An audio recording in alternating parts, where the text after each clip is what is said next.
ایک روایت میں ہے کہ جو شخص حلال کمائی سے روزہ افطار کرائے تو اس پر رمضان کی راتوں میں رحمت فرشتے بھیجتے ہیں۔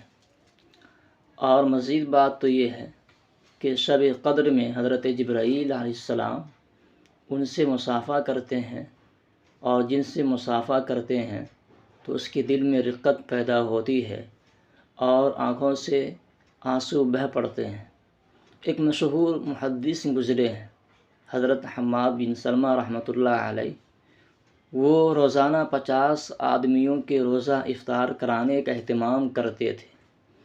اس لیے ہمیں بھی چاہیے کہ اللہ نے ہمیں اگر مال و دولت سے نوازا ہے، مال کی فراوانی ہے، تو ضرور روزہ افطار کرانے میں 2 آدمیوں کو شامل کر لیا کریں۔